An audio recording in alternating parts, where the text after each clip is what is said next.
Good morning, everybody. Welcome to Friday, May 8th, in our reflection.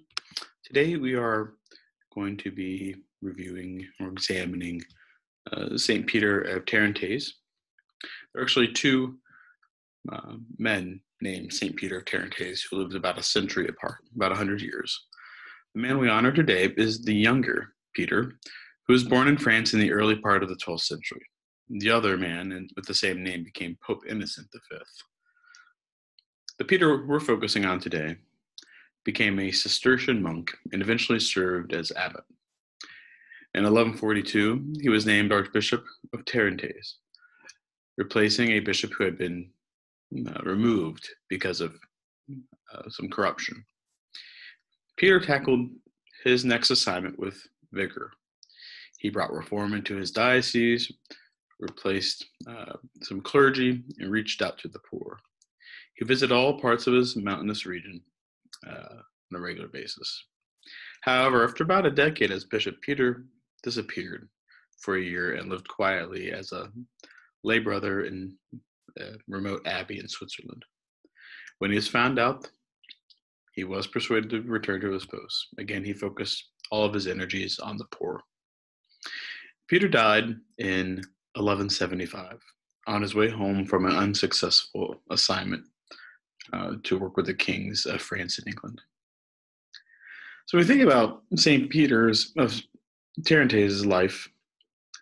We probably know someone who would welcome the chance to receive an honor or an honorary position. They are excited about the thought of glamour and glory and being in the limelight and all the things that come with a new position. But saints like Peter of Tarentaise remind us that humility and avoiding the glory, but doing the work, but not doing it just for the glory, doing it for the value of the work, is the way of the gospel. One of the great traditions in the church is identifying the dignity of work. Work is good. Hard work is good. There's dignity in that. Someone can, whether it's a farmer putting his or her hands in the soil, working hard, raising crops, working with livestock, whether it's a carpenter or an electrician or a plumber or a nurse or a doctor or a chef or someone in the hospitality industry or in education or whatever that is, work has such great value, and honest work is holy because it's us doing our best. So these are the things to think about. Excuse me. These are the things to think about. We have 1 week left of remote learning next week. We will conclude on May 15th. At that point, teachers will be collecting and working on report cards for the fourth quarter on the 18th and 19th. And then on the 20th, 21st, and 22nd, families, please use your pre-signed up slot in Sign Up Genius, which we'll send again today in today's Crusader Chronicle.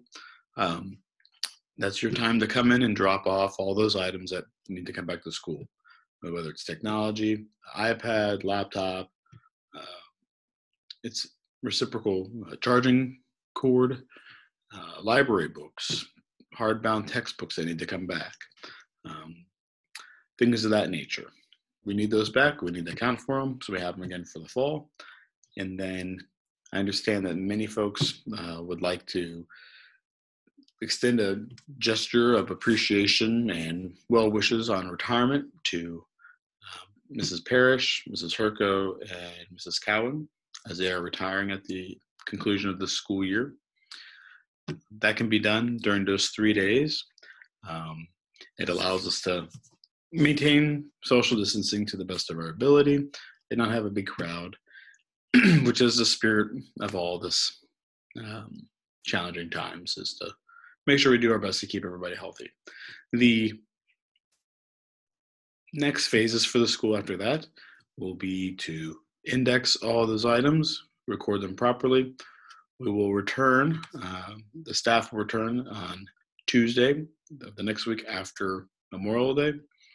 We will do some paperwork on our end and index, make sure we have everything, connect the families that did not, and prepare to transcribe the information to the permanent record cards, get those report cards out to you, and move forward. On a great note, for our eighth graders, we're so proud of you, your hard work, going off to high school, opening up that next chapter in your story, in your life. On Thursday night, the 21st, we will have your Zoom call video at 7 p.m.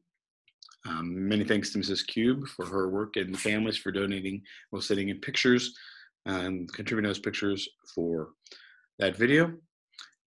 We are hoping fully to have a graduation mass as soon as possible. However, to get one onto the calendar appropriately, we're looking at the second week of August. That way we can be the other bookend of the summer and allow summer to take place. Well, we'd like to have one in June and July.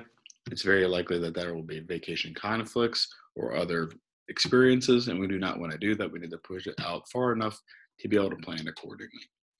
Thank you so much for all that you do, your hard work. The end is in sight. It's coming around the corner, just coming down the bend. Please look to the Crusader Chronicle for more details and information on things happen at school in the last few days. Thank you so much, and God bless.